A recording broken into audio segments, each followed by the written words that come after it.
Hi friends, ఏమో మా అత్తమ్మ గారు అయితే ఏమైందంటే మా గ్యాస్ అయిపోయింది. గ్యాస్ అయిపోతే పల్లెటూరులో ఇలా పొయ్యి మీద వండుకోవాలి. పొయ్యి మీద వండేటప్పుడు నాకైతే చాలా భయం వేసింది, కానీ అత్తమ్మ చాలా బాగుండింది. అయితే అత్తమ్మ కాడికి నేను వెళ్ళేటప్పుడు అక్కడ కింద రాళ్ళు గుచ్చుకుంటున్నాయి అన్నమాట. కాళ్ళకి రాళ్ళు గుచ్చుకుంటుంటే నేనేం చేశానంటే అత్తమ్మ అదంతా గుచ్చుకుంటున్నాయి కదా, నీకు గుచ్చుకోవట్లేవని అడిగితే, మరి ఏం చేద్దాంరా, అది అట్లనే కదా, ఇక చేయాలి తప్పదు కదా అని అంటున్నారు. సో నేను ఏం చేయాలనుకున్నానంటే అదంతా క్లీన్ చేసి వాటర్తో పెండతోని కలిపి పోస్తే మంచిగా ఉంటుంది. మా అమ్మ చేస్తుంటే చూశాను, కానీ మేము ఎప్పుడు చెయ్యలేదు. ఇగో ఇలా ఉంది, మొత్తం చూపిస్తున్నా. నేను అసలు చెయ్యకపోయేదాన్ని, మా అమ్మ చేసింది చూసి నేను కూడా నేర్చుకొని ఇగో ఇక్కడ మా ఇంటికాడ, మా అత్తవారి ఇంటికాడ చేస్తున్నా. మా ఇంటికాడ అయితే నేను అసలు చేయకపోయేదాన్ని. ఇగో ఇలా ఉంది మొత్తం. అక్కడ నడిస్తే ఎంత రాళ్ళు ఉండాలి. ఇక అంతా మొత్తం ఊకి నీట్గా దగ్గరగా చేద్దామని చూసిన. నేను మొత్తం ఊకిన, నీట్గా మొత్తం ఊకేసరికల్లా మొత్తం ఊకినాక నీళ్ళు తెచ్చి పెండ చల్లినా అన్నమాట. నీళ్ళు పెండ తెచ్చి చల్లితే అప్పుడు నీట్గా ఉంటుంది, అక్కడ కూర్చోవాలనే ఉద్దేశం వచ్చిందన్నమాట నాకు. మంచిగా నీట్గా దగ్గరగా అన్నీ ఊకేసిన, మొత్తం దులిపిన. చాలా డేస్ అవుతుంది కదా, మొత్తం దులిపిన.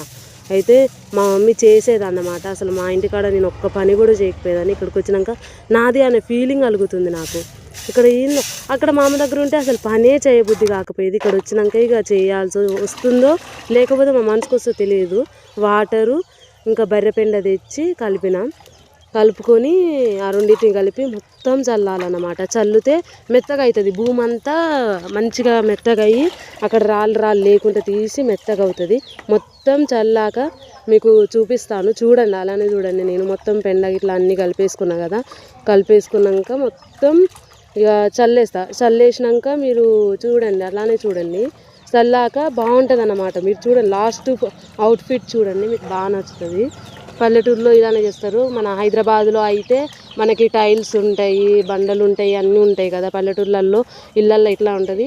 ఇప్పుడైతే ఇలా పెండ వేస్తున్నాం, కానీ మా చిన్నప్పుడు అయితే అలికేదంట. మా మమ్మీ చెప్పింది, పెండ తెచ్చి వాళ్ళు అప్పుడు ఇల్లులు కూడా అలుకుతారు. అంటే అలికేది నాకు కూడా క్లారిటీగా తెలియదు. నేను ఒకసారి చూశాను, మొత్తం చేయితోనే అలుకుతారంట, చేయితోని. మా మమ్మ అయితే ప్రెగ్నెంట్ ఉన్నప్పుడు, నేను కడుపులో ఉన్నప్పుడు అలికిందంట. మా మమ్మీ చెప్పేది నాకు చిన్నప్పటి విషయాలు. అలా అలుకుతూ ఉండేదంట, చాలా కూర్చొని అలుకుతుండేది. ఇంకా నేనైనా నిలబడి నీళ్ళతోని చల్లుతున్నా, కానీ వాళ్ళు కూర్చొని అల్లేదంట. పాపం చాలా కష్టపడ్డారు అప్పట్లో.